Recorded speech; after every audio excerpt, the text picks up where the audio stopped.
Kıbrıs'ın Sesi TV 2020 ekranlarından merhaba sevgili izleyenler. Diyalog Medya Genel Yayın Yönetmenimiz Sayın Reşat Akar'la beraber Gündem Özel programında sizlerle birlikteyiz. Evet, bugün aşı konusuyla başlayacağız. Hatırlayacaksınız, dün açıklanmıştı. Bugünden itibaren 40 yaş üzeri herkes AstraZeneca aşısını randevusuz bir şekilde olabileceklerdi. Peki bugün durum nedir? Tepkiler nedir? Aşı konusuyla ilgili aşina olduğumuz isim Doktor Teoman Sırrı'yla bağlantı kuracağız. Ayrıca Sinovac aşısıyla ilgili de önemli bir adım atıldı. Avrupa İlaç Ajansı Sinovac'ı ön değerlendirmeye aldı. Onaylanması halinde ise tabii ki bu özellikle seyahat konusundaki bilinmezliklerin ortadan kalkması bekleniyor.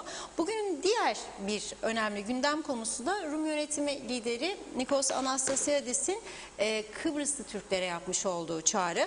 Cumhurbaşkanı Ersin Tatar'a yanıt olarak yaptı tabii bu açıklamayı ve şöyle dedi: Kıbrıs Cumhuriyeti kimliğine sahip 97 bin Kıbrıslı Türk bundan utanmalı mıdır dedi. Detaylarını, ayrıntılarını konuşacağız. Hepsi ve daha fazlasıyla da Gündem Özel'e başlıyoruz. Sayın Akar merhaba. Merhabalar Funda Hanım. Herkese hayırlı günler dileyerek başlayalım. Evet, bugün neden kravat yok diye sormasın izleyicilerimiz. Çünkü kravatı verdik biliyorsunuz. Dün kravatı açık artırmaya koymuştuk. Ve 10.000 Türk lirası karşılığında Sayın Günay Çerkes kravatın sahibi oldu. Ona güzel bir çerçeve içerisinde bir de hatıra yazısıyla birlikte 1-2 gün içerisinde kravatı teslim edeceğiz. Ondan da 10.000 Türk lirasını alıp çekini Kanser Hastalarına Yardım Derneği'ne ileteceğiz. Böylelikle bu birlik, beraberlik, dayanışma ruhu içerisinde sorunların azaltılmasına bir nebze katkıda bulunursak ne mutlu bizlere. Kravat işin şakası, havalar ısındı. Oldukça sıcak bir hava var. Yoksa çok sayıda kravat var, yani başka günler havalar serinlerse tekrar kravata geçeriz. Şimdi bugün gerçekten aşılanma konusunda Sağlık Bakanlığı'nın yapmış olduğu bir çağrı vardı. AstraZeneca aşısı var. 40 yaşın üstünde bu aşıdan yararlanmak isteyenler varsa Lefkoşa Doktor Burhan Nalbandoğlu Devlet Hastanesi, Girne Akçiçek ve Gazimoz Hastanesi'ne başvursunlar, randevu almaya gerek yok dendi. Fakat görüleceği gibi randevusuz da olunca bu şekilde bir durum ortaya çıkıyor. Yani bu yakışır mı bu çağda insanlara? 34-35 derece sıcaklık vardı bugün Lefkoşa'da. Bu yakışır mı? Bakınız siz. Aşı olacak diye insanlar bu şekilde orayıdır. Halbuki bu aşıları öncelikle açık olan, teması çok olan insanlara yapsaydık, onları sıraya koysaydık, hatta onlara iş yerlerine sağlık ekibi götürüp oralarda yapsaydık, daha iyi olmaz mıydı acaba? Fikir fikirden üstündür. Yeni Sağlık Bakanımıza öyle görülüyor ki son günlerde yoruluyor. Yorulduğu için de etrafıyla daha iyi, daha güçlü bir planlama yapamıyor. Ortaya çıkan sonuç bu.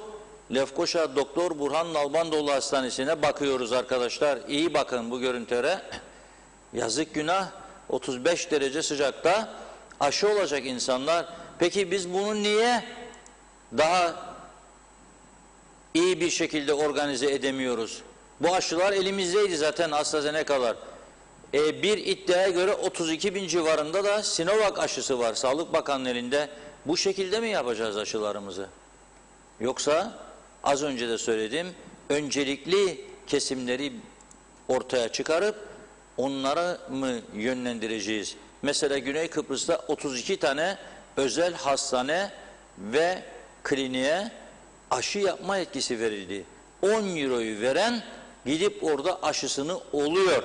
Ve inşallah yanılırız ama bu ayın sonunda, Haziran ayı içerisinde duyacağız ki Rum tarafında 18 yaşın, 20 yaşın üstünde herkes aşılanmış olacak.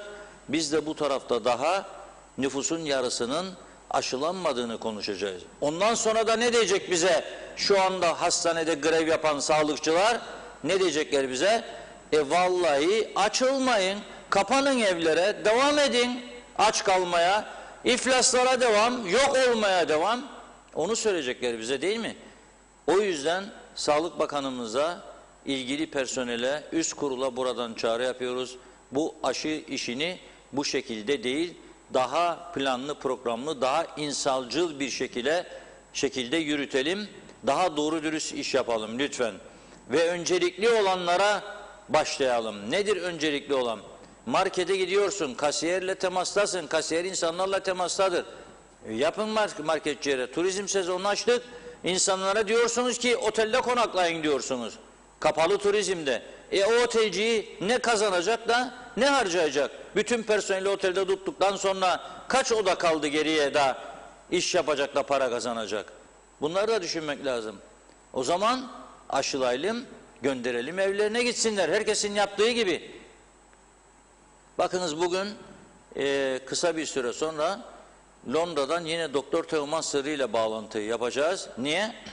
Çünkü baktım ki bugün yabancı haber ajanslarında İngiltere'deki açılım ilk sıralarda yer alıyor haberlerde.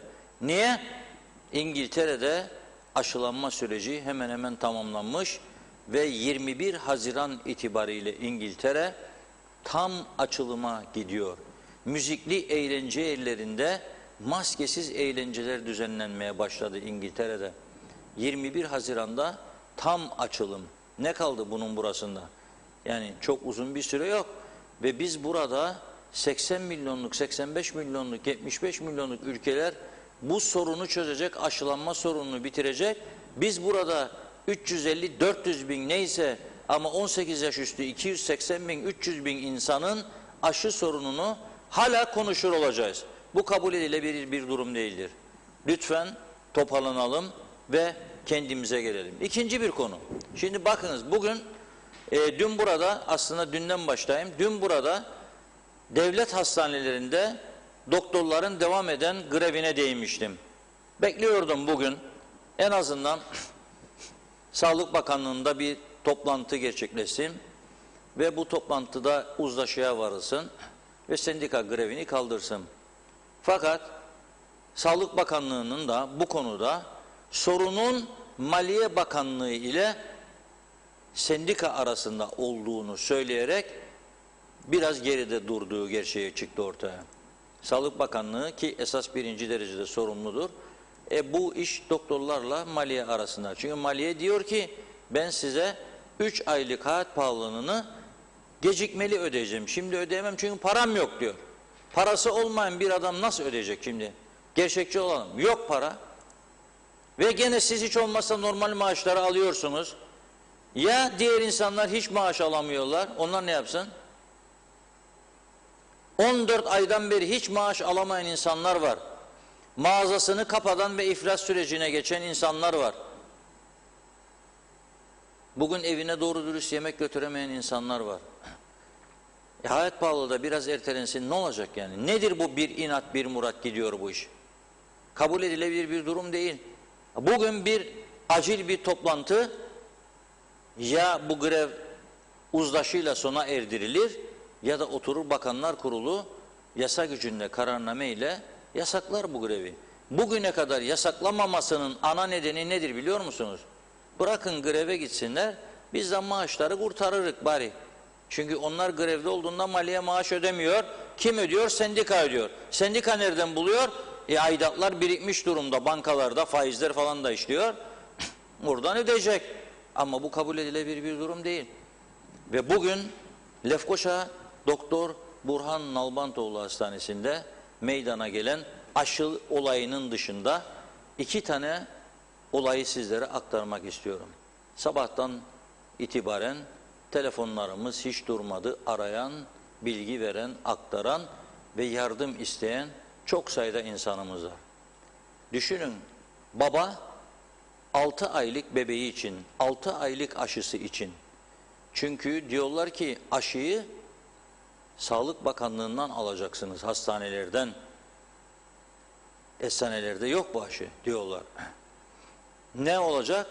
Gidip devlet hastanesinden alacak. Baba çocuğunun 6 ay dolduğu için hastaneye gidiyor aşıyı almak üzere ve hastanede kendisine diyorlar ki sana biz bu aşıyı veremeyiz. Neden? Grev vardır. Sendika bize kızıyor diyormuş oradaki hemşireler, ilaç bölümünde çalışanlar. Sendika bize kızıyor. Grev vardır. Veremeyiz size. Adam diyor ki bu benim çocuğumun sağlığı söz konusu. Ben almadan bu aşıya gitmem diyor. Ve bir de zaten gördük aşı nedeniyle hastanenin durumunu. Bir de üstüne üstlük bu durum. Ve orada bir başka kadın 9 aylık hamile kan pıhtılaşması sorunu yaşıyor. Bir ilaç alması lazım. Doğuma hazırlanıyor.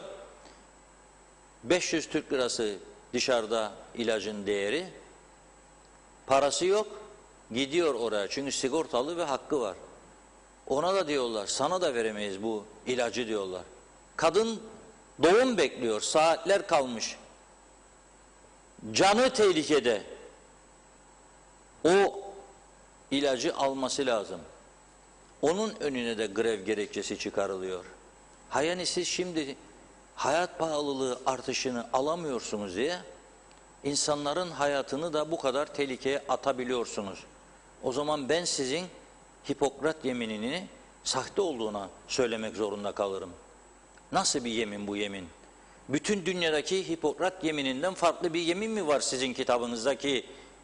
O yemine göre gidiyorsunuz ve insanları bu hale düşürüyorsunuz. Ve o 6 aylık çocuğun babası, bunu hastanedekiler herkes bilecek, bugün kıyametler çıkarıyor orada, ister istemez sert tartışmalara giriyor, bağırmalar, hakaretler ve sonunda başarıp aşısını alıp gidiyor çocuğuna yaptırmak üzere. 6 aylık aşısı. Şimdi soruyorum burada, bu adalet midir? Bu ülkeye yakışan bir davranış mıdır? Barış marış diyerek bu sendika üyeleri yürümediler mi federasyon yürüyüşü Cenevre öncesinde? Nasıl siz daha adaletli bir düzen istiyorsunuz? Nasıl Avrupa düzeni istiyorsunuz burada?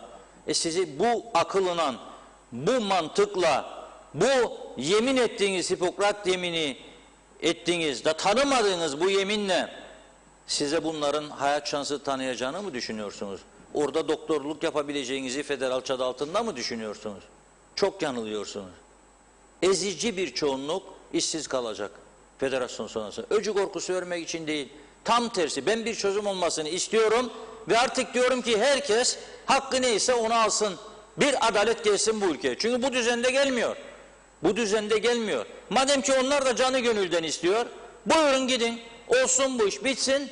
Bakalım siz nasıl doktorluk yapacaksınız o Avrupa şemsiyesi altında? Göreyim bakalım. Bu şekilde mi? Korona salgını olduğu bir dönemde, bütün ülkenin topluca iflas ettiği bir dönemde siz bunu yapacaksınız. Ve siz bunu yaparken de sorumlu makamlar size karşı sessiz kalacak. Başbakan nasıl oturuyor yerinde merak ediyorum. Başbakan nasıl oturuyor yerinde merak ediyorum. Bakanlar nasıl oturuyor merak ediyorum. Nasıl insanların içine çıkıp konuşacaklar yarın o bir günü geldiği zaman. Gerçekten çok üzücü bir durum. Ve buradan çağrı yapıyorum. Çalışmak isteyen bu eyleme, bu greve karşı çıkan doktorlara şapka çıkarıyorum. Saygım sonsuz. Ama inatla bu grevi sürdürenlere derhal eğer varsa bir ülke yönetimi burada, varsa bir hükümet derhal özelde çalışmanı da yasaklayan bir karar almasını bekliyorum. Madem ki hastanede bakmıyorsun, esas görevli olduğun yerde o zaman özelde çalışmanı da yasaklıyorum sana. Anayasa aykırı baba yasaya git ver anayasa mahkemesine sen de bekle. Böyle olacak bir durum değil. İnsanlarımıza bu kadar kötü bir muamele yapılamaz. Biz burada aşı yapacakmışız da koronaya karşı korunacakmışız da aşılar gelişsinmiş. O zaman açılım bekleyecekmiş. Da yavaş yavaş açılım. Öldü insanlar be arkadaşım öldü. Siz alıyorsunuz maaşları Ayın 30'u geldi mi 28'i Maliye Bakanı alıyor. Maaşları ödeyemeyeceğim Türkiye'den gelmezse. Türkiye'de diyor zaten bunlar bana son zamanlarda basıp geçiyor. Yollamazsam maaşları bir de diyecekler bizi aç bıraktı parasız. Türkiye çaresiz kalıyor, yolluyor maaşları, ödüyor size. Ama özel sektöre göndermiyor. Özel sektördekiler alamıyor. Ve sen aşı olmazsa seni ben 8'de kapatırım diyorsun restorancıya. Adam zaten 7'de gidiyor müşteri 6.30'da. 1 saat sonra kalkmak gitmek zorunda. Ne açtım ne kapadım anlamıyor insanlar. Perişan. Bazı sektörler hala daha kapalı. Pazar günü hepimizi evlere kapatıyorsunuz. İşler duruyor. Gazete bile çıkmıyor bu ülkede. Öyle bir duruma getirdiniz. Sizin aldığınız bu tedbirler olacak gibi değil. Yani neresi yasal? Neresi insani bunun? Ben anlamakta zorlanıyorum. Ve eğer tekrar ediyorum bu ülkede eğer gerçekten bu ülkeyi yönettiğini iddia eden bir hükümet varsa ve eğer bu devlet devletim egemen falan filan diyorsa göstersin kendini görelim. Nerede bu devlet? İnsanlar perişan. Devlet nerede? Nereye saklandı bu devleti yönetenler? Olamaz böyle bir şey. Buyursunlar çıksınlar ortaya. Ha yapamıyoruz derlerse de izleyecekleri yöntem bellidir. Ben muhalefetin sessizliğine de anlam veremiyorum. Muhalefet de işte onun için her zaman söylüyorum. Yani ne sağdan hayır geldi bize ne soldan, onu açık söylüyorum. Sol sadece federasyon çatışmasında vardır, kendini gösteriyor, dişini gösteriyor. İki devletli egemenlik diyenlere karşı. Bu insancıl konuda gösteremez çünkü işçi hakları, devrim sosyalizm, sendikal haklar olur mu? Demokrasi, sendikal hak. Benim hakkım vatandaş olarak çocuğumun aşısı olmaz diyor. Grev var diyor, sendikal haktır diyor. Benim çocuğumun hakkı, yaşam hakkı, benim hakkım hamile kadının 9 aylık yok diyor. Olmaz diyor. Sol da onun için sol değil. Ne sağdan yarar gördü bu toplum, ne soldan yarar gördü. Sağcı da özelleştirmeye karşı çünkü yönetim kurulu tayin ediyorlar iktidara geldiklerinde ve menfaat dağıtarak güçlendiklerini zannediyorlar. Sol da karşı, o da aynı şekilde o düzenin parçası olmuş. Allah'ım Allah'ım, yahu istiyor burası bir güzel toparlanma istiyor ama benim ağzım varmıyor bunu söyleyeyim. Nasıl bir toparlanma istediğini biliyorum. Hazırdır da cevabım, içimde tutuyorum. Demokrasi falan saygısından değil, yayın yasakları açısından içimde tutuyorum. Ama siz ne düşündüğümü tahmin edebilirsiniz. Ben böyle bir devlet yönetimi, böyle bir anlayış, böyle bir çarpık sistem, bırakınız devlet mevlet laf, yönetim, kabile yönetilemez bu şekilde. Bir aile bile bu şekilde yönetilemez. Olamaz böyle bir şey. Evin içerisinde 10 tane çocuk var, 5 tanesini sen ödüyorsun, veriyorsun, al paranı, git karnını doyur, yemek ye. 5 çocuğuna da diyorsun, ne yapalım size kalmadı para, 5'ine verdik ama size yok. Bu nasıl bir aile reisliği? Nasıl bir babalık bu? Nasıl bir analık bu? Gerçekten anlamakta zorlanıyorum ve yazıklar olsun diyorum. Bunu yapanlara da buna müsaade edenlere de yazıklar olsun diyorum. Bu ne demokrasidir, ne sosyalizmdir, ne haktır, ne de başka bir şeydir. Ne de hukuktur. Neresi hak hukuk bunun? Yok mu ya bir tane bu ülkede çıkacak 2 tane hukukçu? Yok mu bir savcılık makamı çıksın, soruşturma yapsın? Nedir bu yapılan? Sağlıktır bu, hayattır bu, insan hayatıdır bu. Resmen ölüme götürüyorsunuz insanları siz. Suç işliyorsunuz bence. Suç duyurusu yapan da yok. Çünkü herkes bir şeyden bir şey koparmış. Kamudakiler onun arkasına saklanıyor.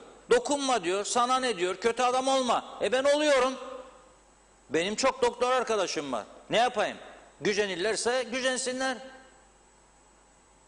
Selamı keserse kessinler. Ne yapayım yani? Böyle olacak bir durum değildir bu. Kusura bakmasınlar. Yani bir başka konu, adam yıldır yıldırım yazıyor bana Türkiye'den. Ne oldu diyorum. Diyor ki şimdi proklama gereken yazdı da yazdı. Elimde diyor Kıbrıs'tan kalp doktoru ve psikiyatristen imzalı belgeleri var. Gittim Türkiye'ye geldim diyor, tedavi oldum, döneceğim. Sağlık Bakanlığı'na gönderdim diyor. Soruyorum diyor, geliyorum yarın, tamam mı durumum? Gayet bile yapmadık seni demişler. Baksınlar bakalım, kaybolmadıysa dilekçe ortaya çıkarsınlar. Evet. Evet, bu arada bağlantımızda hazır Doktor Teoman Sırrı ile kendisi hattımızda şu anda. Teoman Bey merhabalar. Merhaba, nasılsınız? Hoş geldiniz. Selamlar doktorum. Selamlar. İngiltere'de bu korona sürecinde sağlık çalışanları grev yaptı mı hiç? Hayır. Yapabilirler miydi? Zaten gönüllü doktor çok da var zaten. Yani birçok insana vardır. Yani şu ana kadar grev olmamıştır. Yapabilirler miydi isteselerdi? Şimdi grev yapabilirlerse, şimdi yalnız koronavirüs değil de diğer bakımlarda olan şahıslar belki yapar. Çok eskiden bir defa olmuştu ama uzun sürmedi. Fakat grev sürecinde bütün aciller çalışıyordu. Yani her şey kapanmaz. Yalnız acil olmayan bölgeler kapanır. Aciller açıktır. Ambulanslar çalışır. Yani her taraf kapanmaz. Yalnız protesto yapacak olan şahıslar protestosunu yapar ama diğer bölgeler normal çalışır. Yani aciller hiçbir zaman kapanmaz. Evet. Şimdi Tamamıyla hepsi 24 saat kapanmadı şimdiye kadar. Olmadı. evet. Peki şimdi bu AstraZeneca hikayesi yavaş yavaş ilk karşı çıkanlar da geri adım atmaya başladı, toparlanmaya başladı. Bizim de bakanlığın elinde bir miktar AstraZeneca vardı, 10 bin, 15 bin kadar. Buzdolaplarında bekledildi. Nihayet bugün çıkarıldı buzdolabından ve dediler ki insanlara, istiyorsanız aşı AstraZeneca, buyurun gidin hastanelerde randevu da almadan yapın, bu aşıları yapsınlar. Ve bayağı ilgi oldu, bugün baktık, gidenler oldu. Şimdi artık AstraZeneca korkusu bitti mi?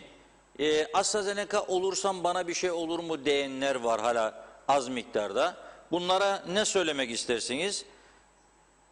Biraz anlamadığım tek bir şey var. Çünkü ben de şimdi acil geldim. Onun için ben de senin gibi gravatsızım.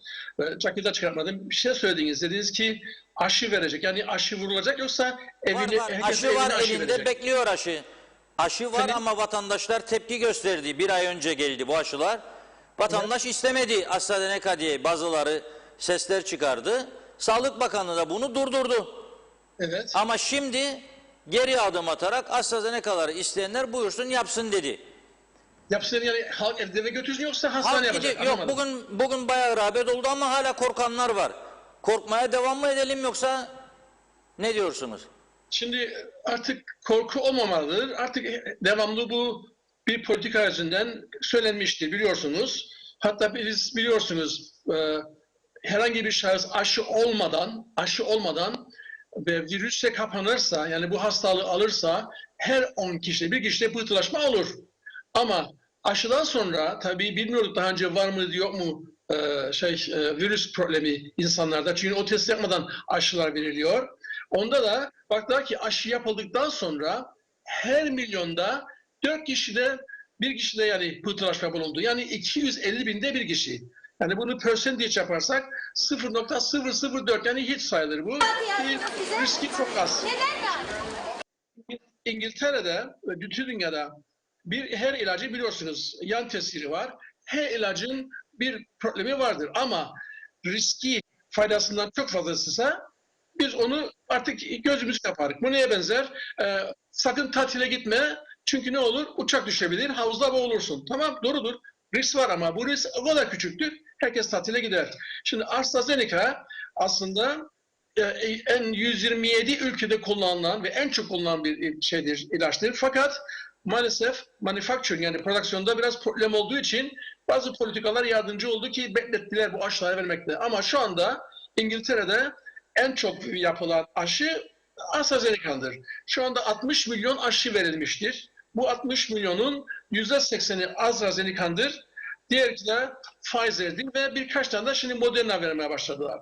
Şimdi Johnson Johnson ve Novavax'da girdi araya. Onları da hükümet aldı şu anda ama onları da imtihana geçmediler. Onlara daha başlamadı. Yani şu anda bizde 3 aşı var. AstraZeneca, Pfizer ve Moderna. Ama en çok AstraZeneca veriliyor. Ve şimdilik bütün dünya istiyor ama şu anda o kadar elimizde yok. Yani evde sizde Kıbrıs'ta varsa buzluğda tutmasınlar, versinler. Gerçi kolay kolay bozulmaz. Pfizer'in bozulur çok ama AstraZeneca kolay kolay bozulmaz. Ve bence tabii orada herhalde bir anlaşmazlık oldu ki doktorlarımı biliyorum Kıbrıs'ta. Onlar da hemşireler candan çalışıyorlar. Bir problem var herhalde, anlaşmazlık var. Hiçbir doktor ne ırk biliyorsunuz dinimiz vardır. Din, renk, efendim, ırk hiç dinlemeyiz. Düşman bile olsa, yaralı olsa biz onu tedavi ederiz. Yani belki başka problem var bilmiyorum ama bizde de aşıları böyle şey diyorlar, hep randevuludur. Randevusuz aşı yoktur. Yalnız ilk defa, şimdi manaki konuyu açıldı, 26 Mayıs'ta Palmezgin'de bir Müslüman camisi vardır. Hani Pakistanlıların, Türklerin gittiği vardır. Burada ilk defa Müslümanların çoğu burada randevu almayı beceremiyor, almak istemiyor veya da telefonla başlar diyor. İlk defa Palmezgin Camisi'nde 26 Mayıs'ta halka açık olacak aşı vermek Müslümanlara ki en fazla Müslümana gelecek. Ben de orada olacağım. Yani bu defa ilk defa randevusuz ama burada randevusuz aşı yoktur. İlk defa 26 Mayıs'ta camide olacak. Peki şimdi İngiltere'den bugün bayağı bağlantılar vardı televizyonlarda, yabancı kanallarda tabii. 21 Haziran'dan itibaren tam açılımı planlıyor İngiltere diye. Artık aşı sorunu bitti mi İngiltere'nin? Şimdi onu belki yanlış anladılar. Şimdi ilk olarak 17 Mayıs'ta bu açılacaktı. Sırf tatillere gitmek için. Şimdi milletvekilleri şikayet etti. Hindistan'da bile o son çıkan şey burada da olmaya başladı. Yani en son çıkan koronavirüs ki aşısı yoktur. Onun için diyor 21 Haziran'da karar verelim dediler. Hayır demediler %100 açılacak. Yani o tarihte diyor düşünürüz ki restoranları açalım ve birçok kapalı yerler diyor yavaş yavaş açalım. Fakat tatil yapmaya diyor hemen başlamayın diyor yerinizi ayırmaya diyor birçok ülkelere. Çünkü diyor daha tam ne olacağını bilmiyoruz. Şimdi başımızda Hindistan problemi var. Bir de birçok aşılar orada yapılıyor. Orada biliyorsunuz işçilik ucuzdur diye. Onlarda problem çıkar.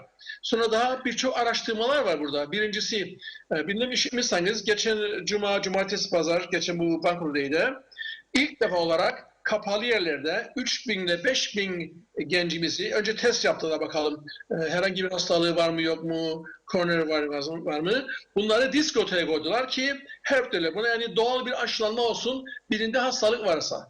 İlk bu 3.000-5.000 kişiyi 3 ayrı yerde Liverpool'da büyük salonlarda aldılar. Fakat devamlı oksijen verdiler, hava da verdiler ki hava temizlensin. Ve bir de 5 gün sonra hep bunlara test yapılacak bakalım. Bu doğal aşılan, yani birinde hastalık varsa kaç kişi doğal aşılanma oldu? Veyahut hastalık varsa bakalım Hindistan'dan veya Brezilya'dan gelen bir virüs var mı onu görsünler. Yani artık yavaş yavaş İngilizler de yani her şeyi serbest bırakıyor ki diğer gripler gibi insanlar doğal aşılasın. Biliyorsunuz dünyada her gün çeşitli mikroplar vardır. Vücudumuz her gün insana bunun farkında değil. Devamlı mikrop kapıyoruz ama devamlı vücudumuz bunlara savaşıyor. Onun için yani ilk defa bu şeye karşılaşmadık biz bu mikrobundan. Vücudumuz savaşı Allah bilir kaç yani milyonlarla şimdi benim ne kadar üzerinde antibodi yapacak durumda bağışıklık sistemim vardır. Yani bu halkın çoğunu bilmiyordu. Yalnız koronavirüs değildir. Yani demek istediğim bu doğal aşılamakta çok iyi gelirse bu defa insanların aşılamaya ihtiyacı kalmayacak. Çünkü test yaptılar. Doğal aşılama nedir? Mesela birisi hasta oldu, hastaneye yattı, tedavi oldu, çıktı. Bir de var aşı yapıyorsun. İkisine de yaptığımız testlerde ikisinde de en az 7-8 aylık bir şey var. Bağışıklık sistemi var. Yani immün sistemi vardır. Yani bir antikorlarımız var. Onu buldular. Fakat 7-8 aydan sonra ne kadar olacak bunu bilmiyoruz. Ama unutmayınız ki bu aşılar her zaman söylediğim gibi tetanus, verem bu gibi aşı gibi değildi böyle hayat boyu sizi korusun. Bu şeyler grip aşılarıdır. Yıllıktırlar, seasonal'dır. Hadi çok 1,5 sene korusun. Ve her sene çıkan grip aşıları da değişiktir. Onun için hani aşı olsanız bile korunmaya devam edin. İnsanların çoğu belki şimdi kavga ediyorlar aşı olalım ama O demek değil ki aşı olduktan sonra siz kurtulacaksınız. Hayır. Yeni mutasyonlar olmuştur. Korunmaya devam. Yalnız nedir İngiliz'in söylediği? Ben konuyu değiştirmek istemiyorum ama şimdi diyorlar ki eskiden 1-2 metre tutun mesafeyi. Çünkü bunun ağırlığı 3-5 mikro büyüklüğündedir ve hemen yere düşer. Şimdi baktılar ki daha uzak mesafeye de olabilir. Fakat diyor dışarıda diyor maske takmayınız bazı durumlarda. Ama kalabalık yerde yine takınız. Ama ev içinde takınız. Niçin? Size bunu anlatayım. Çoğu anlatamıyor. Şimdi bütün mesele ağırlıktır. Siz çeşmeyi açtığınızda suyu ne olur? Su aşağı akar. Siz suyu bir fıskaya koysanız, elinize sıkarsanız ne olur? Önünüze doğru çıkar. Su buharlaşırsa ne olur? Havaya çıkar. Demek ki bu virüs de ağızdan geldiği zaman insan öksürürse, anksırırsa hemen dışarı çıkar ve droplet dediğimiz yani ağır ağır büyük çıkar, yere düşebilir. Onun için 1-2 metre mesafe dedik. Şimdi birisi ben konuşurum veya şarkı çağırırsam, demin dedim ya sprey yapan böyle bu şekilde, sprey yapan da fırladın. Onun önünde akciğerden dışarı çıkar. Bir de diyoruz ki kapalı yerde Yani şarkı insan söyleyince çıkar mı bu dışarı? tabii çıkar ya. Ben mesela konuşursam şimdi bir kapalı odada devamlı onu misal vereyim size su misali konuşursam tabii çıkar ama daha az çıkar ama devamlı oda kapalıysa bir hasta gelirse oraya birkaç saat oturur ve o çıkınca dışarıda başkası gelir bulaşma şansı çoktur. Çünkü orada duruyor o hani havalanmadı. İşte su misali odur. Şimdi ne dedim size? Çeşmeyi açtığınızda şakır şakır açar yere düşer. Fıskı spreye borsan bastırırsan yukarı çıkar 1-2 metre. Su bağlaşırsa ne kadar? 2-3 metre, 6 metre gider. Bu da böyledir. Mesela ben şarkı çağırırsam daha küçüktürler şeyler, dropletler. Yani veyahut da konuşursam ama bir öksürürsem, böyle banlanlı bir şey yaparsam, anksızlırsam böyle dropletler ağırdır, yere düşer. Yani demek istediğim mesafeyi koruyunuz ve kapalı yerlerde bile havalanma olsun ve yine mesafeyi tutunuz ve maskeyi kullanınız derim. Ama dışarıda rüzgar vardır. Sonra tabii insan korunmaya çalışır. Ne kadar korunursanız faydası vardır. Yani bugünkü konferansta maskeyle konuşuyorduk. Dışarıda kullanalım mı, kullanmayalım mı? Tamam, yani etrafta kimse yoksa 3 metre ise kullanma. Çünkü ne dedim size biraz önce? Bir odada kalırsan konsantre çoğalır.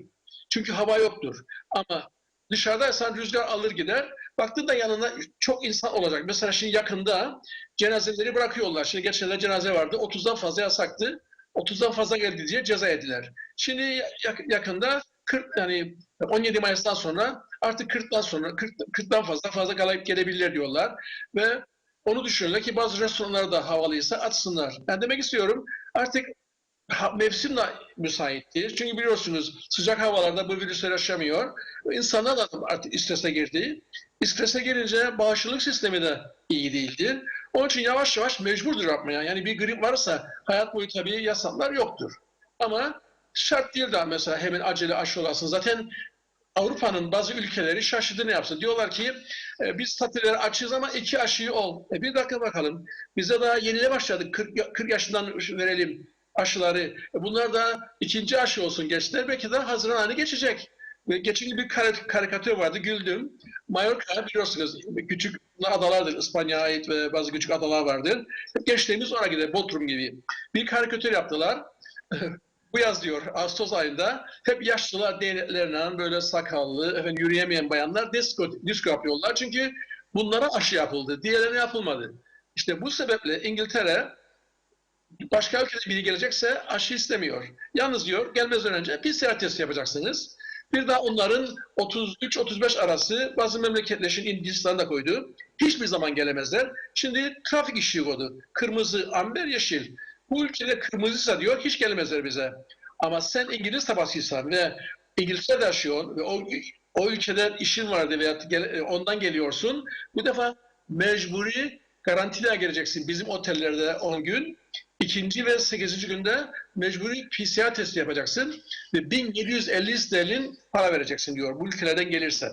Yani bu durumda amber olur o. Bir kırmızı var hiç gelemez. Bir de serbest yerlerden mesela Kıbrıs'tan biri gelmek isterse PCR testi yapar.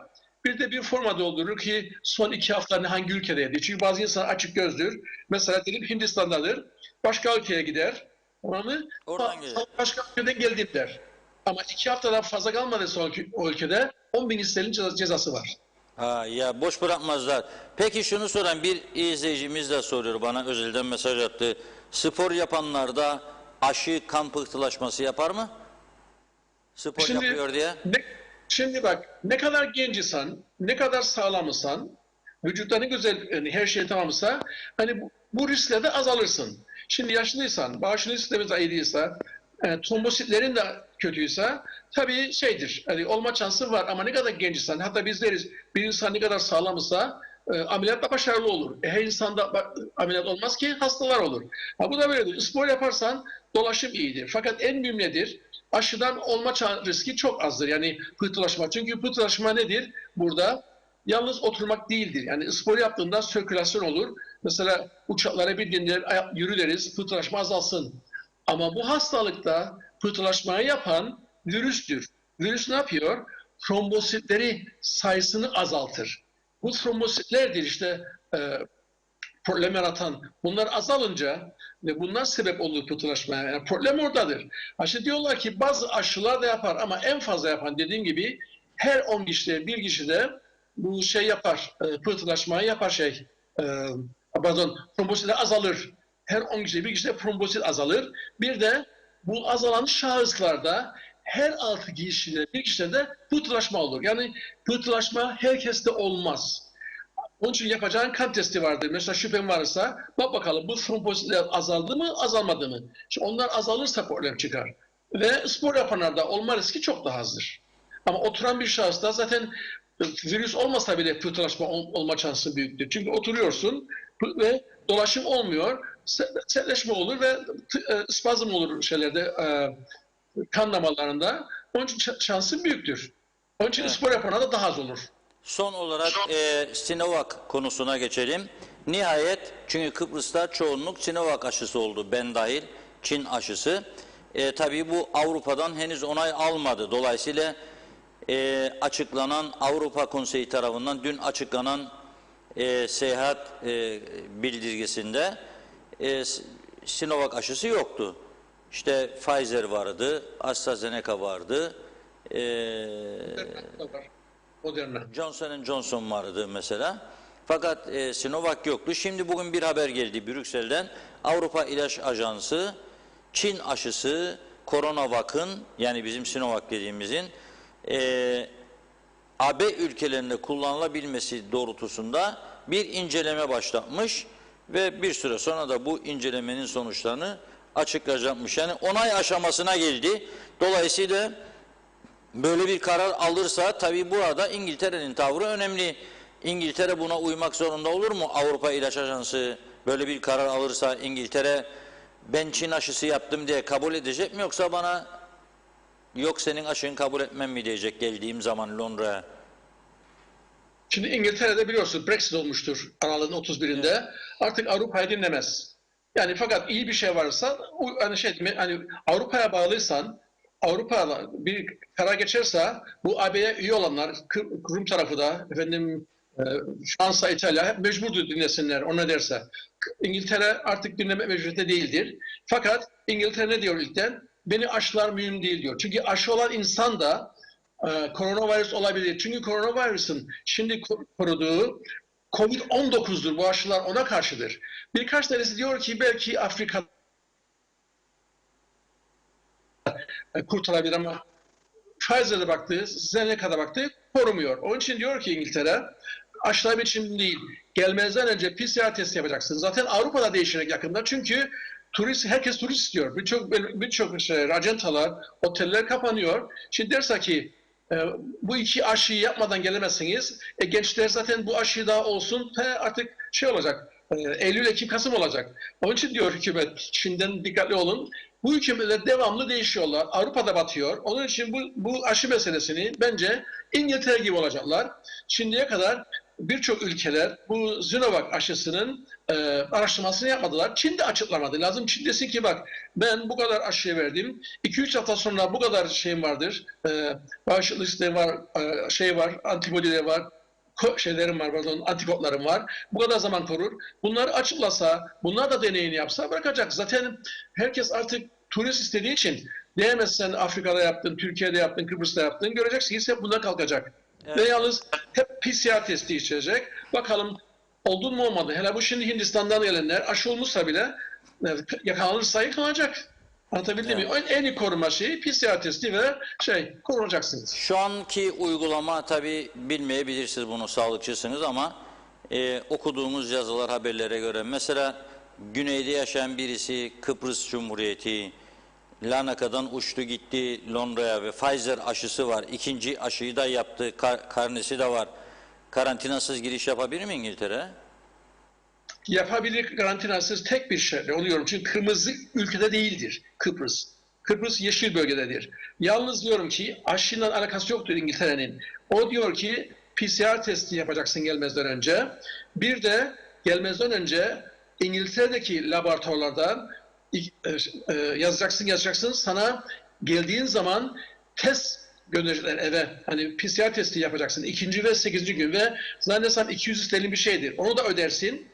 Ve geldiğin zaman evde karantina yaparsın. Hani hükümetin otelinde değil. Onun için herkes gelebilir. Hala da bu karantina burada vardır. Ha, bunu ne zaman kaldıracaklar bilmiyorum. Yani aşıyla alakası yok. İngiltere bu, fark ederseniz söylemek istemez ama karar verdi ki aşılar seni en son çıkan varyasyonlara, en son çıkan bu Covid-20 diye birbirine karşı korumaz. Ama en son diyor testini yap bakayım. Çünkü bu testler göstermez 19 bin, 20 bin Hindistan mı? Bu testler gösterir ki sende bu hastalık var. Hatta bize biraz önce hastaneden geldim, aldım bunu da. Gülen gözüyürse her eve şimdi böyle bunu gönderiyor. Kendin testini kendin yaparsın. Şimdi zaten biliyorsunuz çok insanlar vardır ki yoktur. Hani bilmem gözüğürtü mü? Gözüyor mu? Görünüyor, evet. Evet. Çok insanlar vardır. Hiç simptomu yoktur. O demek değildir. O hastalığı taşımaz. O da taşıyabilir. Onun herkese bunu yaptırıyor. Onun için diyor, Bu bunu sefer kendi kişi kendine var yap testi. İngiltere'de. Dünyada bir kişi öldü yalnız. 10.000 test yapıldı. Bir kişi. Tabii haftasından olduğu için bir değişir ama ortalamaya bakarsanız son bir haftada 20 ile 25 arasında ölüm sayısı var ki bu diğer ölümler gibi normal sayılar artık. Yani risk düşmüştür ama en büyük sebep Johnson'da dediği aşı değildir. En büyük sebep korunmadır. Maalesef Türkiye'de birçok yerde görüyoruz, korunma hala daha yok. Beni arıyorlar Türkiye'den. Geçen gün gene bir televizyona bağlanmıştım, isim vermeyeyim. Ve diyor ki aşılandık tamam diyorlar. Hayır, korunacaksın. Bilhassa kapalı yerde korunacaksın. Uzaktan konuş, dikkatli ol. Zaten insan doğal aşılansın, 1000 kat daha iyidir normal aşıdan. Hiçbir yan tesiri yoktur. Onun için dikkatli ol, kendine iyi bak, sporunu yap, yemeğini ye ve öyle artık. Yani öyle bir şeydi bu koronavirüs. Kimse fazla bir şey söyleyemez. Hala daha deney halindedir. Hatta size söylemiştim ya bundan 4 hafta kişilerden hala da onlara deney yapıyorlar. Normal doğal aşılama yaptılar insanlara, gençlere. Virüsü verdiler direkt ama az miktarda. 2 hafta hastaneye yattılar. Şimdi hala da onların her 3-4 günde bir kanlarını alıyorlar ve bakıyorlar bakalım bu antikor ne kadar çoğaldı. Çok güzel çoğaldı ve zaten dünyada en güzel. Biz zaten devamlı doğal aşılanıyoruz ama haberimiz yoktur. Ve bu durumda olursa herkesin aşıya ihtiyacı kalmayabilir doğal aşılanma. Ama aşılamak da ekstra bir korunmadır. Şimdi mesela İngilizler, ben çok görürdüm yani oradayken, gidip geldiğim zamanlarda da underground'a girdiğimde bakardım böyle bir erkek bir kız trende mutlaka öpüşürlerdi. Koronadan sonra bu durdu. Şimdi başladı mı gene yoksa öpüşme yasak mı hala? Bu başlamadı çünkü maskesiz olma yasaktır. Ama bu öpüşmeleri dediğim gibi geçen gün özel yaptırdılar. Yani başkası olsa güler diyecek hacınalık mı yapıyor hükümet? Gençleri aldı bu sisi, dans yapsınlar, öpüşsünler, yesinler, içsinler ve 3 gün sonra da bakacaklar bakalım herhangi bir bulaşma var mı yok mu? Yani buna doğal aşılama, sürü aşılaması derler. Bunu yaptığın gibi şimdi artık bunun fakat sen dışarıda şimdi 1,5-2 metre mesafeyi koruma problem yaratır. Ama şimdi restoranlarda diyor maske istemeden yemek yiyebilirsin ama yine diyor 1-2 metreyi bırakın diyor. Evet. Zaten insanlar kendi korunsun. Zaten en güzel aşı korunmaktır. Bu mikrop bitsin. Hiçbir mikrop uzun zaman kalmaz. Tabii yenisi gelir. O başka mesele. Biliyorsunuz SARS-2 çıktı, 12 geldi, MERS çıktı. Efendim, devamlı gidip gelirler. Tamam.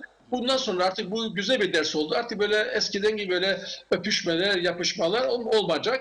En güzel Japonlar gibi eğil sıra ver, elini böyle yap. Şarkıyla öpüşesin. Ama garanti varsa ikinize de hastalık yoktur, öpüşün. Evet. Çok teşekkür ediyoruz Sayın Teoman Sırrı. Yine görüşmek üzere. Kıbrıs'a ne zaman geliyorsunuz? Ama işte zaten şimdi biz vazifeliyiz burada. Tamam geleceğin gün bile değil ama inşallah e, uçaklar da açılır, düzelir. Benim vazifem de biter, geliriz. Özledik çünkü. Biz de o güneşi isteriz. Çünkü D vitamini güneşten gelir. Tabii, Arkadaşlar tabii. hepsinizi özledim. Tabii. Free vitamin D. Evet. Teşekkür ediyoruz. Çok sağ olun. Kendinize iyi bakın. Ben de yardımcı olmuşsam ne mutlu. Sağ Ben biraz ol. yorgundum. Şimdi hemen hastaneye geldim. Onun için yanlış konuşmuşsam özür dilerim. Normal. Görüşmek üzere. Hoşça kalın. Evet. Şimdi bu tabii şeylerden sonra, bu güzel sözlerden sonra güzel bir şarkı giderdi ama mesajlar da yığıldı. Onun için Mesajlar başlayalım inanılmaz, mesajlara, sonra şarkılara da geçeriz. Ya da bugün biz söyleyelim isterseniz.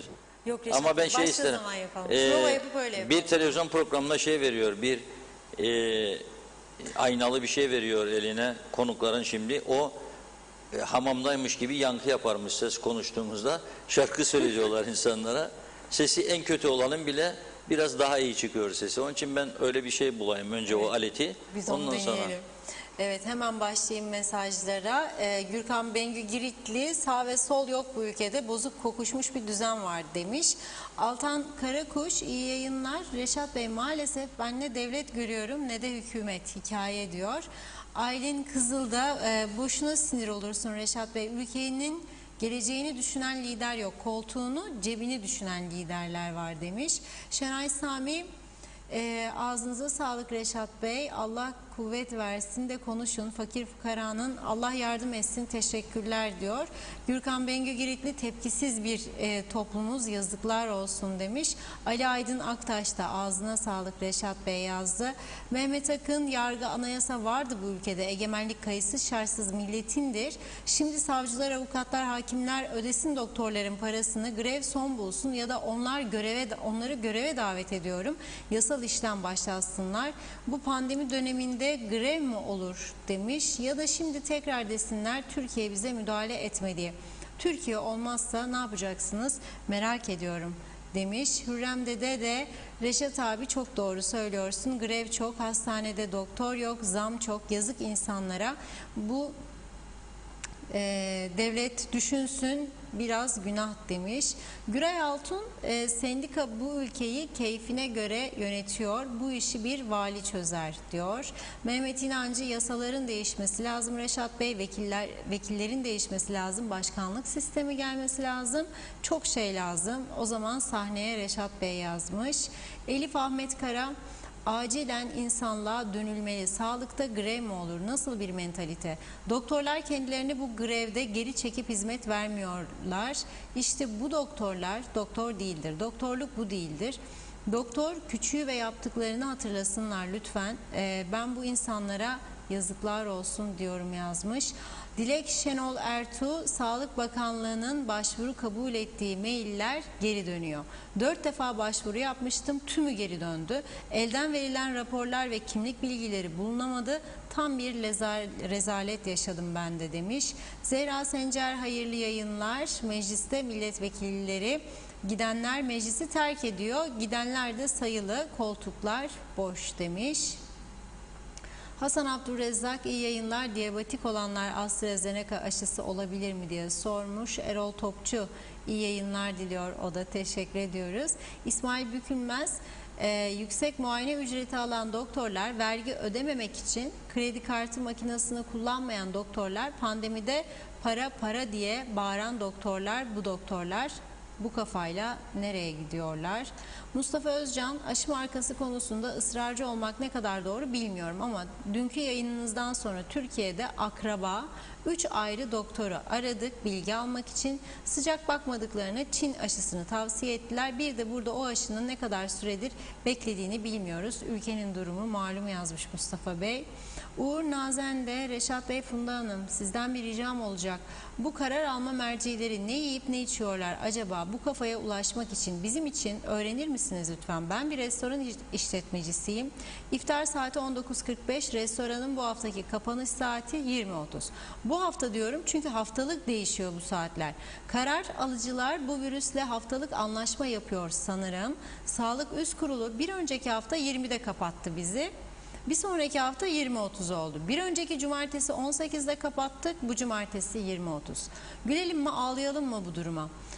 Bu virüsle sözleşme mi yaptınız? Bu saatte çık, bu saatte çıkma diye. İş yapamıyoruz ama siz vergileri, SSK'yı, elektriği, telefonu, kirayı, personeli, esnafı ödeyin ve ailenize de bakın diyorsunuz. Yaşadıklarımızı yaşamanız en büyük dileğimdir demiş. Saadet Emin dayı, Reşat Bey ben Sinovac aşısı oldum. İngiltere bunu kabul etmezmiş diyor. Teoman Bey'e sorar mısınız dedi, konuştuk. İlyas Altuntaş da kolay gelsin, iyi yayınlar diledi. Zeka Uçer'de. Hürrem de Teoman abiyi çok severiz yazmış. Çağatay Doluner, bakıyorum uzunca bir mesaj yazmış. İyi yayınlar. 16 yaşında Avustralya'ya ailemle göç ettik. 36 sene orada kaldım. 3,5 sene önce temelli olarak cennetten bir köşe olan Kıbrıs'a geri döndüm. İnanın 36 sene boyunca Avustralya'da görmediğim kötü şeyleri ilk bir ayda Kuzey Kıbrıs'ta gördüm demiş. Hala daha alışamıyorum, kabullenemiyorum. Şeytan diyor geri dön, bir kere daha gelme. Biraz önce çok doğru bir laf ettiniz. Ne sol ne sağ ülkeyi idare edebildi. Benim de söyleyecek bir çift lafım var. Devlet korsan olursa yöneticileri de haydut olur diyor.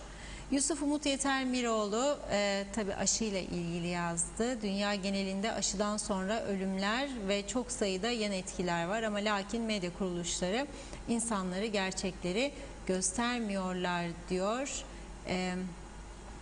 Kimya fabrikasında meydana gelen gaz zehirlenmesini sanki bugün olmuş gibi, koronadan olmuş gibi gösteriyorlar. Ayıptır demiş. Hindistan'la ilgili tabii o kimya olayı. Gürkan Bengü Giritli teşekkürler Teoman abi yazdı. Biz de koronadan başka aşı da lazım. Toplumda hastalık çok bizde diyor. Devam sorunu olan milletvekili maaşı kesilsin artık demiş. Hüseyin Koltan, Doğru Haber'in adresi, iyi ki varsınız. İyi yayınlar dilerim. Her zaman izlemekten çok mutlu oluyoruz diyor. Hulus Özberkman'ın da sorar mısınız? Öğrenci yarın İngiltere'ye gitse karantinaya girer mi demiş aşıda olsa. Nazime Nalbant, Reşat Bey, Doktor Teoman Bey'in verdikleri bilgileri dikkatle dinlerim. Çok teşekkür ederim. Ben de Mausalı olarak Teoman Bey'le gurur duyarım. Okulda ve Mausa'da komşuyduk. Başarılarının devamını dilerim. Selamlar, sevgiler. Gürkan Bengü Girit de meclis başkanına sorun bakalım kaç günde bir meclise gider? Maaşı tam alır mı acaba? Alır. Helal mi sizce yoksa haram mı diye sormuş ve eklemiş. Hiç utanma yok bu insanlarda. Hak etmediğin parayı yiyorsun. Ayıplar olsun. Bence kul hakkına giriyor. Aç insanlar ne yesin demiş. Evet. Hüseyin Koltan'ın bir sorusu var. Kalçadaki kırık kaynamazsa zarar verir mi acaba diyor. Doktor Bey'e sorusu vardı ama gitti. Gürkan Bengü Giritli, doktorların grev yapması utanç verici. Nasıl Hipokrat yemini yapıyorlar diye soruyor o da. Yusuf Umut Yeter Miroğlu, ne güzel dedi doktor bey. Herkes ameliyat olmaz, hastalar ameliyat olur. Sağlıklı bir toplumu öldürücülüğü çok az olmasına rağmen bu aşı sevdası nedir? İngiltere tarih boyunca bütün dünya halklarına hep kabus yaşatmıştır demiş. PCR testinin buluş amacı da babalık testi cinayet durumlarında polisin iz sürmek için kullandığı ve bunun gibi şeyler için icat edilmiştir diyor. Gürkan Bengü Giritli, bizi korona değil yalan yanlış yaşam politikamız öldürecek demiş. Mehmet İnancı, yaz güneşine hasret kaldı Doktor Teoman Bey yazdı. Evet, TC Mirzali, iyi yayınlar. Bizleri düşünerek, siyaset yaparak milletvekili olan siyasiler sizlerden bazen olaylardan değerlendirirken sadece bakış açınızı değiştirirse yeterli olabilir. Resmi ters çevirdiğinizde karşılaşacağınız manzara gibi anlayana sevgi ve saygılarımla diyor. İnanç Yıldız iyi yayınlar. Doktor Teoman Sarı konuyu güzel anlattı demiş. Hasan Nihat Erduran 57 yıllık ambargolu açık bütçeli Mersin 10 Türkiye adresli 186'nın hayaleti olmuşların statükosu, bu Birleşmiş Milletler zil takıp oynasın yazmış. Nikos Bülent Antonio iyi yayınlar diliyor. Teşekkürler İngiltere için getirdiğiniz açıklama için demiş. Evet, Hasan Nihat Erduran, Guterres Birleşmiş Milletler'de kareden çember çıkarır mı Reşat Bey sizce? Eminim bu dikkatinizi çekmiştir diyor. Nilgün Şah iyi akşamlar diledi. Hasan Nihat Erduran, aşı hep vardı yine de olacak. Sinovac yapıldı bana, 2. doz sonrası normal semptomları hissettim. 4. gün iyiydim, sıkıntı yok diyor. Mehtap Yılmaz, AstraZeneca aşısı kaç gün devam edecek? Sadece Burhan Nalbantoğlu'nda mı yapılıyor? Sağlıkla kalın, sizi seviyoruz demiş. Girne Akçiçek Hastanesi'nde de yapılıyor. Çiğdem Yavuz iyi yayınlar diliyor. Reşat Bey 1500'leri de gündeme getirebilirsiniz Reşat Bey. Bir kere verdiler, bir daha ses çıkmadı, çok kötü durumdayız demiş. Evet, Uğur Nazen de diyor ki karnı tok, cebi dolu, sağlık üst kurulu, aç kalın halinden aç halkın halinden anlamaz. Utanmasalar ekmek bulamıyorlar, pasta yesin diyecekler. Hadi utanmayın söyleyin demiş. Gürkan Laksiç Yakiş, turizm çalışanları için ödeneceği açıklanan 1500 lira desteklere ne oldu? Şubat ayı yatırıldı, Mart-Nisan ayı ödenmedi, Mayıs ayına geldik. Millet evindeki eşyaları satıyor. Biraz Allah'tan korkun.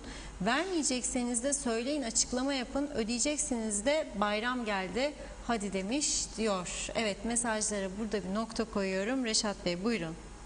Evet, şimdi bu kadar aşı falan filan tartışma, gerilim, hastane, doktorlar, grev, eylem hep de öyle olmaz tabii. Üstelik mübarek Ramazan'da devam ediyor.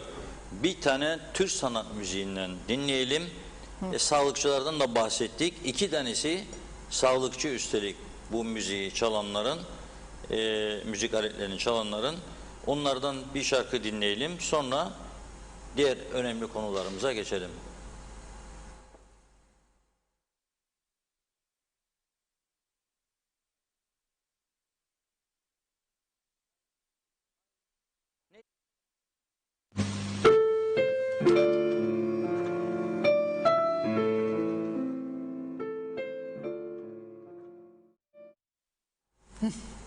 Allah Allah. Bu değil, bu değil. Evet. Yazılı da verdim. Yayındaki arkadaşlar yazılı verdim elinize. Hüseyin Bıçak yazılı verdim. Ellerinde gelmemiş video. Gelmedi mi? Evet. Öyle söylüyor. Olmaz, mümkün değil. Sezgin Bey nerede?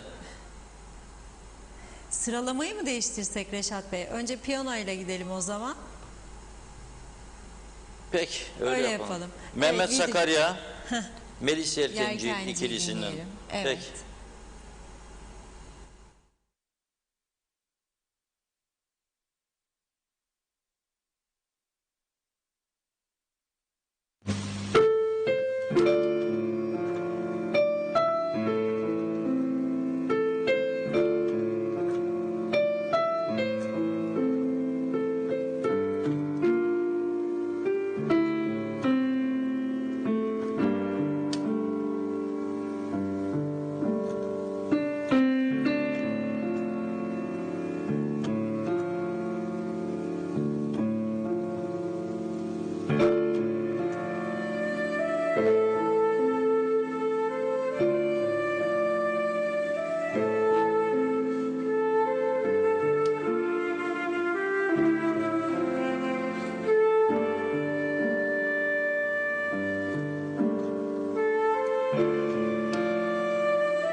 Evet,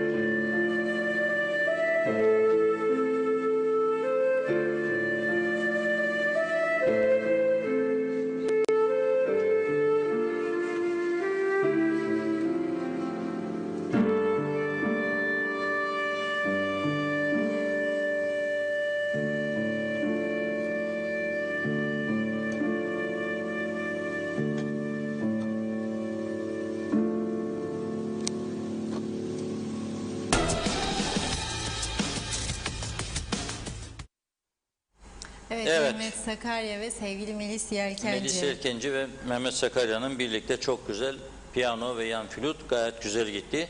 Sırayı değiştik sadece. Bir başka Türk sanat müziği şarkısı. Hani tıbbı konuştuk, aşıyı falan uyum sağlasın diye iki diş doktorumuzun bir de hemşirenin görev aldığı, yani görev aldığı değil, üçünün gönüllü olarak bir araya geldiklerinde böyle vakit geçirdikleri bir gün içinde kayda aldıkları bir şarkıyı paylaşmak istedik sizlerle. Hani uyum sağlasın diye. Arkadaşlar sırayı kaçırdılar. Normaldir. Sıcaklar yükseldi dediğim gibi. Bizim de burada klimalar çalışmıyor. Sıcaklar yükselince, klimalar çalışmayınca maalesef bunlar olabiliyor. Kuzey Kıbrıs Türk Cumhuriyeti'nde resmi istatistiklerin üretici koordinatörü olan İstatistik Kurumu yasaya dayalı hane halkı bütçe anketi, hanelerin sosyoekonomik yapıları, yaşam düzeyleri ve tüketim kalıpları hakkında bilgi veren, uygulanan sosyoekonomik politikaların geçerliliğinin test edilmesi amacıyla kullanılan en önemli kaynaklardan biridir diyor. Evet, 22 Nisan 15 Mayıs 2021 tarihleri arasında adres sistemi çalışması başlatılmış ve 4 mevsim süresince devam edecek hane halkı bütçe anketi alan uygulaması 1 Temmuz 2021 30 Haziran 2022 tarihleri arasında gerçekleşecektir diyor İstatistik Kurumu. Bizden de rica ettiler. Bunun duyurulmasına yardımcı olur musunuz diyor. Halkın katılımının teşvik edilmesi son derece önemlidir. Onun için kapıyı gelip çaldıkları zaman size onlara cevap verirseniz sonuca ulaşmış olurlar. Şimdi siyaset alanında bugün sosyal medyayı iyi kullananlar bilecek, sağ ve sol çatışması alevlendi bir anda. Nasıl oldu alevlendi? Bizim içimizi çok iyi bilen Rum lideri Anastasiadis'in bir açıklamasıyla. Anastasiadis diyor, Kıbrıs Cumhuriyeti kimliğine sahip 97 bin Kıbrıslı Türk bundan utanmalı mıdır diyor. Neymiş bu? Okuyorum. Rum lideri Anastasiadis, Cumhurbaşkanı Ersin Tatar'ın Anastasiadis KKTC vatandaşlarına vatandaşlarımız diyerek halkımıza hakaret etti demişti biliyorsunuz. Bu açıklama nereden çıktı anlamadım. Yani işin gerçeği Republic of Cyprus kimlik kartı taşıyorsan Republic of Cyprus'un Cumhurbaşkanı Anastasiadis ise dolayısıyla sana benim vatandaşım deme hakkı vardır uluslararası hukuk ve yasa çerçevesinde. Neden bunları tartışırık yapacak bir yığın işimiz var? Yani grevlerle ilgilenmemiz gerekirken, hasta haklarıyla ilgilenmemiz gerekirken, ne ki de bir de Anastasiadis'e laf sokacağım, getireceğim. Ülkemizi düzeltelim ya. Bu zordur işimiz, çok kritiktir.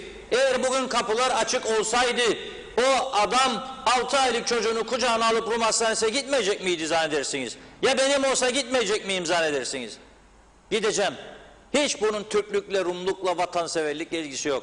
Muhtaç ediyorsan, insan kendini nerede kurtarırsa orada. 4 milyon Türk neden Almanya'dadır? Daha iyi şartlarda çalışıyor, daha iyi kazanç sağlıyor. Milyonlarca Türk vardır. Avusturya'da, Hollanda'da, İngiltere'de, Danimarka'da, İskoçya'da, Amerika'da. Uçağın tekerleklerinin arasına saklanıp da bir Avrupa ülkesine gitmeyen Türk vatandaşları oldu geçmişte. Biliyor musunuz bunu? Da hayatını kaybetti. O tahmin ettiği tekerlek kapandığı zaman bir boşluk varsa ezilmeyecek diye. Bunlar da yaşandı. Onun için küçük bir ülkede sadece 10 metre mesafeyle teller ayırıyor bizi. Daha iyi koşul yaratırsa yarın o bir gün nelerin olacağını herkesin sağlıklı bir şekilde düşünmesinde fayda vardır. Evet devletimiz, evet milletimiz, evet kendi haklarımız, kendi toplumumuz, egemenliğimiz, özgürlüğümüz. Ama ne kadar özgürlük onu da sorgulayalım arkadaşlar. Yani ne sıkıntılarımız var ona bakalım. Ayın 28'inde bana Maliye Bakanım diyor ki ben diyor 2 gün sonra maaşları ödeyemeyeceğim para gelmezse diyor. Ne için koydum ben seni oraya? Parayı toplayasın diye koydum. Ülkede çarkı döndüresin diye koydum. Ama yapamıyorsunuz. Yapamıyorsunuz. Yeni fikirler yok, gelişim yok, girişim yok. Hiçbir şey yok. Onun için şimdi o da sana böyle der. Ana sosyalist de diyor ki vatandaşlarımız diyerek ama ne dedi? Aman aman Ersin Tatar Bey şöyle demiş. Bak içeriğini tam okumadıydım. Vatandaşlarımız diyerek halkımıza hakaret etme küstahlığını göstermiştir. Dünya ve ana sosyalist şunu bilmelidir ki ey dünyaya ana sosyalist Kıbrıs Türk halkı Rum tarafın azınlığı ve vatandaşları değil özgür ve egemen KKTC vatandaşlarıdır demiş. 97 bin tane kimlik kartımız var veya pasaport vardır. Republic of Cyprus. Yarın derse ben vazgeçtim, vatandaşlarım olduğunu kabul etmiyorsan da kimlik kartlarını ister, çağrı yapar. Kaç kişi gidip verecek? 1000 kişi bulursanız adımı tersten yazacağım. Reşat yerine Taşer diye yazmaya başlayacağım. Reşat, değiştim ismimi Taşer.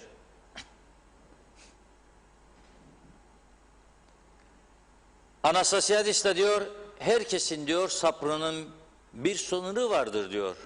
Benim de diyor sabrımı zorlamayın diyor.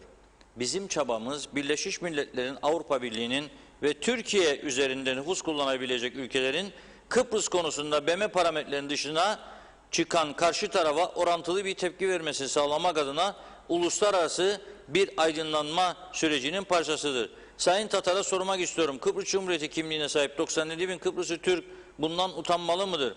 Gereksiz tartışmalara girmek istemiyorum ama herkesin sabrının da bir sınırı vardır. Evet, vatandaşlarımıza önce hizmet edelim. Ülkemize sahip çıkalım. Bir tane marinamız vardır. Girne'de. Tarihi marina antik yat limanı. Rezalet durumda. Pislik içinde. Çevresindeki binalar yıkılmaya yüz tutmuş. Aydınlatma direkleri kırılmış. Kimse oraya gitmek istemiyor. Gittiğiniz zaman tarih adına büyük bir üzüntü ve utanç duyarak geri dönmek zorunda kalırsınız. Bir marinada Karpaz'da var Erenköy'de yabancı yatırımcı gitti oraya yatırım yaptı diye adama yapmadığımızı bırakmadık. Vay Yahudiler burayı alıyor, işgal ediyor. Yahudi savaş gemileri gelecekmiş, bilmem ne olacakmış. Neler yapmadık insanlara? Güney Kıbrıs'ta kaç tane marina var? Biraz önce bir baktım, araştırma yaptım. 2 tane Limassol'da, 1 tane Mausa diyor onlar o civarlarda. Etti mi 3, 2 tane Larnaca, etti mi 5, 2 tane Baf civarı, birisi Latçi'de, etti mi 7. Şimdi bir de Ayia Napa marinası geldi. Beraber izleyelim, ibret alalım. Hiçbir kelime söylemesem bile eminim ki izleyenler diyecek ki ah biz ne yaptık 45 yıldır bunları görmedik. Eminim herkesin içinden geçecek olan söz budur. İzleyelim. Ayia Napa marinası.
Evet, gördük değil mi?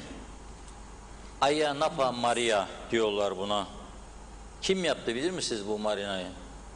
Mısırlı bir şirket, bir iş adamı.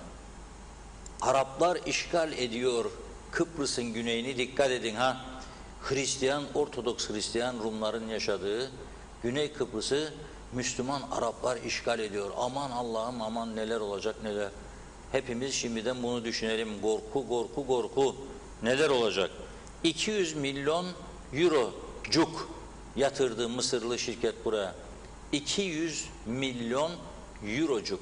KKTC'nin bir yıllık bütçesinin 1/4 kadar. 1/4 kadar. Niçin yatırdı? Deli mi bu adamlar da yatırıyor? Aman aman denizleri parsellediler. Bakın ha, binalar da var. Yandık, anam gitti memleketin, ne taşı kaldı, ne gayası, ne kumu. Hepsini işgal ettiler. Bak bak bak, denizin içine nasıl girdiler. Allah, bizim sendikacılar yarın bir de barış olursa o tarafta gidip buralarda eylem yapmaları lazım. Hazırlansınlar şimdiden bayraklar. Bütün yabancılar out of Cyprus. All foreigners out of Cyprus. Hadi dışarı, istemiyoruz. Ne marinanı ne seni. Arkadaş ha? Evet. Bu marinanın macerası 9 yıl sürdü değerli izleyiciler. 27 Nisan 2012 tarihinde anlaştılar Rum yönetimiyle ve başladılar çalışmaya. 600 tane yat barındırabiliyor ve şimdi sosyal medyadan çağrı yapıyorlar bütün civar bölgedeki ülkelere, yat sahiplerine. Diyorlar ki 48 saat önceden bizim web sayfamıza girerek orada bir forum vardır. Doldurunuz ve gönderiniz. Yeriniz ayrılsın diye. İkinci bir forum bağı vardır. O da 48 saat önceden ulaşması lazım. Gelecek olan yatın içerisindeki yolcuların isimleri, kimlik bilgileri, ki geldiğiniz zaman herhangi bir zorluk yaşanmasın. Siz orada rahat rahat geminizi, yatınızı orada tutabilirsiniz, çevreyi gezebilirsiniz. Şimdi 600 yatlık bir marina ama çevresinde bazı binalar gördük. Gökdelenler var. Marina Towers, gökdelen binalar vardır. Toplamda 220 adet de marinanın çevresinde 1, 2, 3, 4 yatak odalı değişik kategorilerde apartman daireleri vardır. 35 adet de villa vardır. Bu villalar daha önce bir Rum gazetesinin yazdığına göre daha marina inşaatı devam ederken, iyi dinleyelim, kulaklarımızı açalım, böyle biraz da dinleyelim, 15 milyon euro tanesi kapışıldı. 15 milyon euroyu marinanın çevresinde yakın bir yerde böyle güzel bir atmosferde oturmak için veren adam ne yapar? Başlar o ülkede iyi harcama yapmaya. 15 milyon eve verdi. Lüks araba alacak, eşya alacak, restoranlara, lokantalara, 2022 yılının başında açılacak olan Limassol'daki kazinolara, oraya buraya gidecek, para harcayacak. Zengin geldi memlekete kalkındırmaya yardımcı olacak. Onlar para akıttıkça iş sahaları artacak, çalışan işçiler iş bulacak, para kazanacak, evine ekmek götürecek. Yatırımların önemi işte budur. Yok ki gelenleri kaçırmak için, kovmak için çırpınıyoruz. Bunları görelim, bir yerlerimize not edelim. İçimizden istediğimizde söyleyelim. Bazı kesimler var, bana ne gösteriyorsun onu, o yasal devlettir diyebilir. Sen yasal devlet olarak kendini kabul etmezsen bile geldi sana da yatırımcılar, çoğunu da kovdunuz, istemediniz. Lapta içinde vardı böyle bir marina projesi, hala daha o projeye saldıranlar var. Niçin gelmiş adam? Özel uçaklara nereye gitmiş? Da kaybolmuş. Hangi odada saklanmış? Neleri yapmış? Ya çarşıda görülmüş? Sarışın bayanlar da onlar da kız arkadaşıymış falan filan filan yorumlarda dedikoduda da numara 1 Kıbrıs Türk kesimi ve bazılarımız maalesef. Ben bunu niye yayınladım? Hepimizin gözünü dört açması için yayınladım. Ama gelelim bu konuları teşvik edecek bir yönetim anlayışı yok bu ülkede. Yatırım yapanları cezalandırma anlayışı var. Yatırımcıları istemeyen kovma anlayışı var. İngilizler geldi, ev sattık, kazıkladık, tapularını veremedik. Avukat yanında kağıt yaptı İngilizler. Her kağıt için böyle bir tane kağıt 1500 sterlin verdiler avukatlara. Avukat onlara dedi ki yaptığınız mukavele sağlamdır. Alın bu evi de korkmayın dedi. Avrupa yaşamına alışmış bir insan, bir İngiliz avukata güvenecek tabii. Ne yapacak? Ödüyor 1500'ü, alıyor kağıdı. Sonra ödüyor evin parasını. Hadi diyor tapuyu. Diyor ben sana tapu veremem diyor. Tapu dairesi. Niçin? Çünkü senin bu evleri yapan kaçtı diyor. Niçin? Çünkü inşaat devam ederken arazisini başkasına ipotek verdi. Bankaya. Bankada hop dedi kaptı yuttu onu, fırsat beklerdi zaten bankada. Küçücük ülkede kaç kişinin mevduatı var da zengin olacak bankacılar. Böyle işler de olması lazım. Hop hop hop hop hop gidiyor. Yutan yutana. Yutanın midesinde kalıyor. Yutulan dağılıyor. Kim bakacak? Kim bakacak?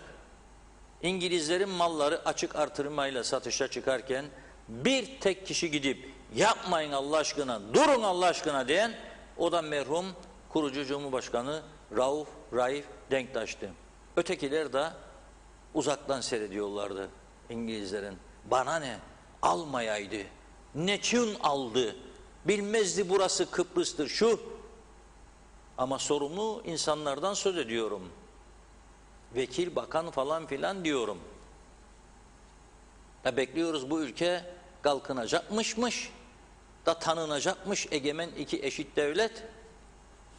Keşkeciğim olsa dualar edeceğim, zeytin yaprağıyla tütüdeceğim devletimizi yönetenleri biraz sonra.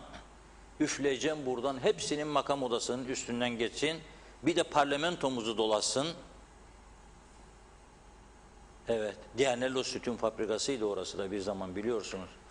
Adam geldi, öldü tabii Diyanellos.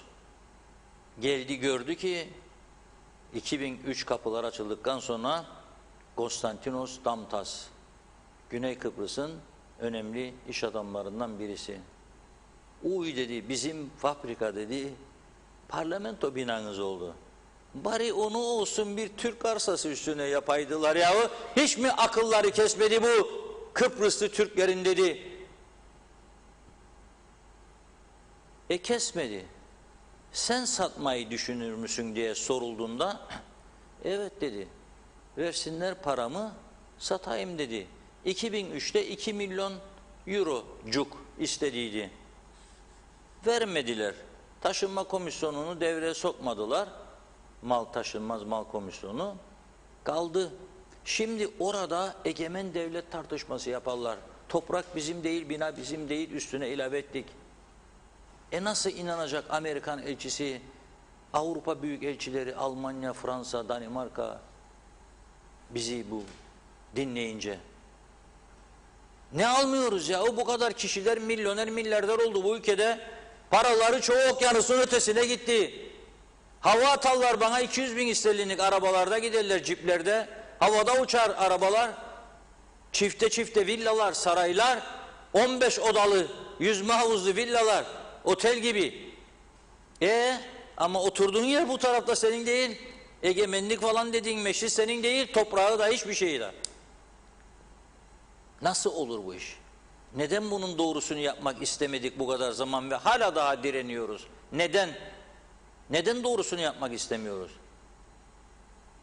Budur soru işareti. Vatanımız evet, milletimiz evet, bayrağımız evet, mücadele evet, eşitliğimiz evet. Ama bunun bir sağlam zemini olması lazım. Ona dayandırmamız lazım bütün bu nutuklarımızı.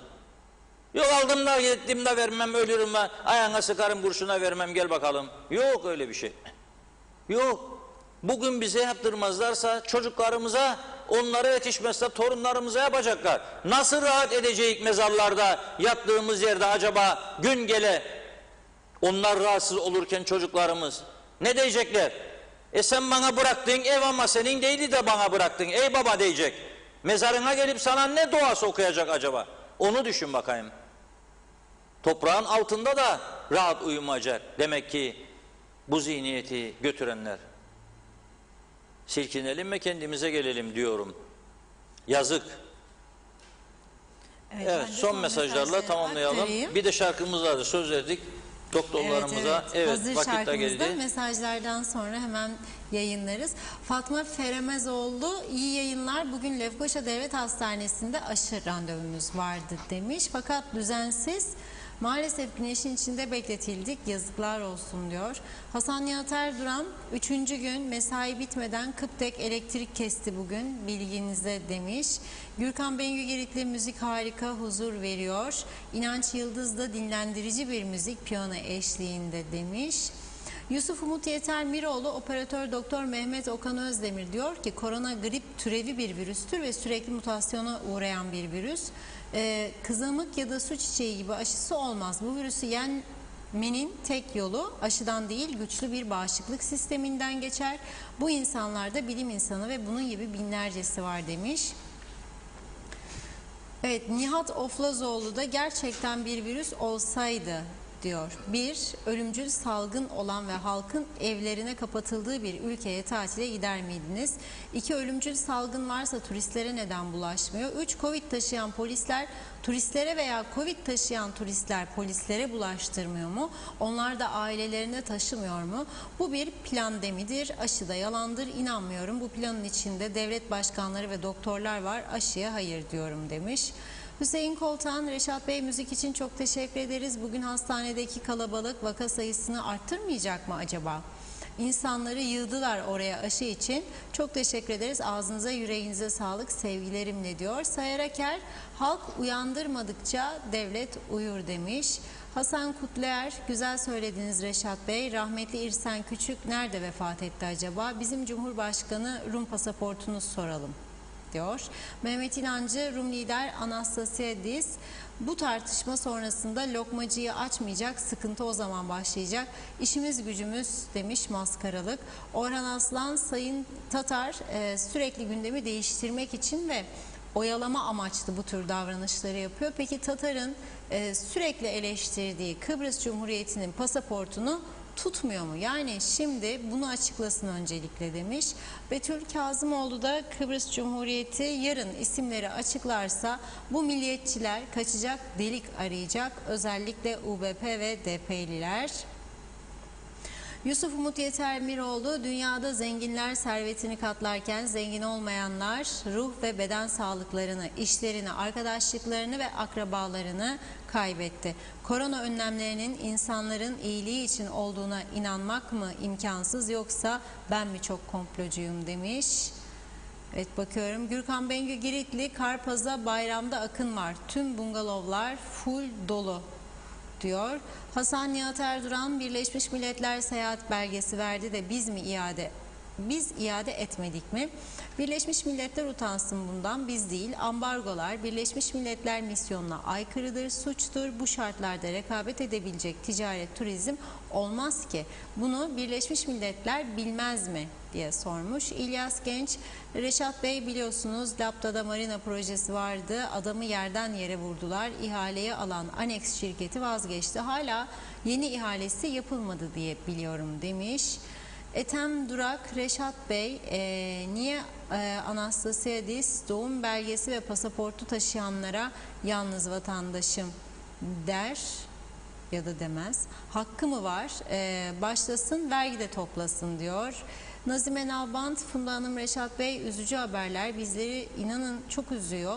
Ne bozulsa hiç kimsenin umurunda değil. Yollar aynı, ana caddelerde ışıklar yanmaz, bozulan ne olursa olsun yapılmıyor. Bir de demezler ki onaralım. Neden böyle yapıyorlar? Soruyorum demiş Nazime Hanım. Özerk Raif, doktorlar grevde değil, eylemdedir. Yani maaşları yatar hem de devletten, bizde kulp çok diyor. Necdet Mavi Gözlü, şimdi sahte milliyetçiler seni topa tutacaklar, seni güneye gönderecekler Reşat Bey haberin olsun demiş. Hayırlı akşamlar. Yarın yine buluşmak umuduyla diyor Necdet Bey. Mehmet İnancı, bu izlediğimiz görüntüler eski Maraş'ı hatırlattı. Yani Güney 2. Maraş'ı hayata geçiriyor. Biz de avunalım eski Maraş'ta demiş Mehmet Bey de. Ve diyor ki mafyaların cirit attığı Kuzey Kıbrıs Türk Cumhuriyeti'nde ev mafyaları çoğalacak daha ülkede demiş. Necdet, mavi gözlü örtülü ödenekleri kaldırsınlar, partilere yapılan para yardımını kaldırsınlar, resmi hizmet araçlarını satsınlar. 2-3 tane meclis binasının yerini satın alırlar demiş.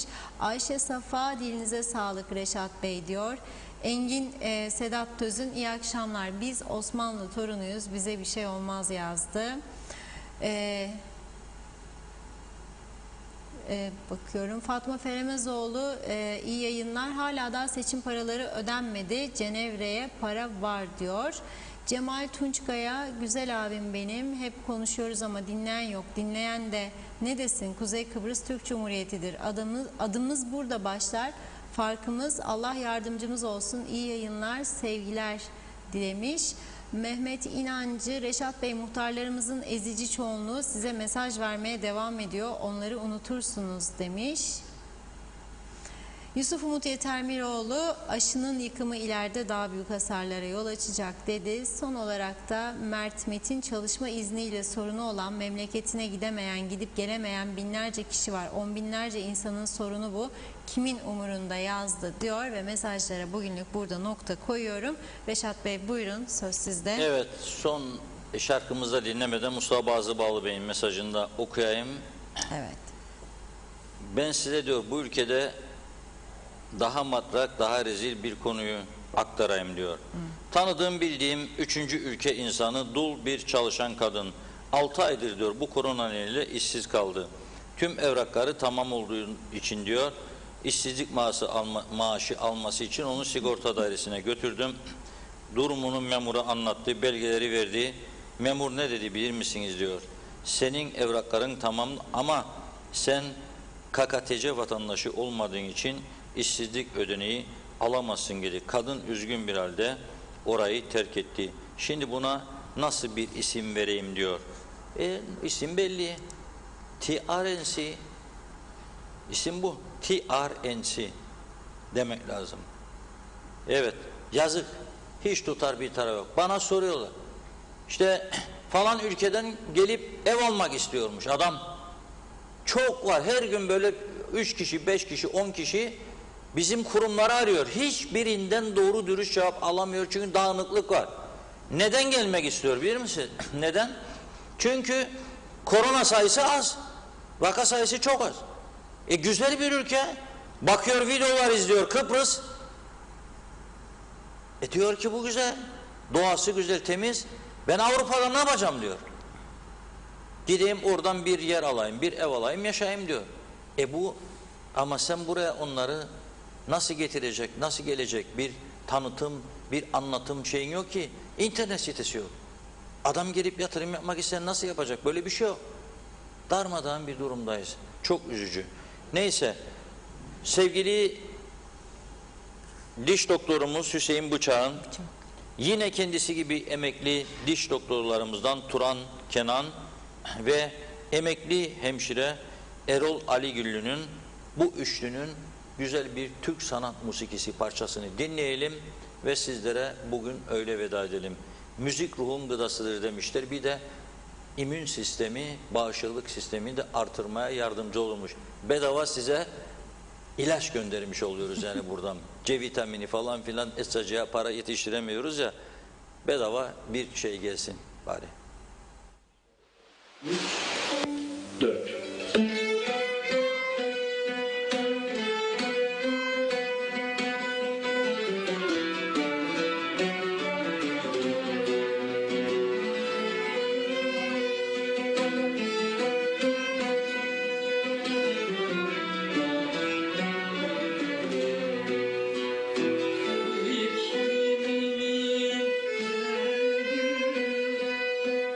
Kalbimin şerri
çok teşekkür ediyoruz. Hüseyin Bıçak, teşekkürler. Turan Kenan, Erol Ali Güllü'ye.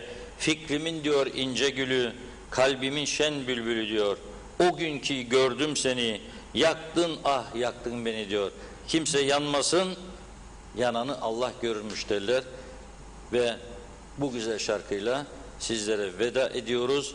Yarın yeniden buluşmak ümidiyle diyorum.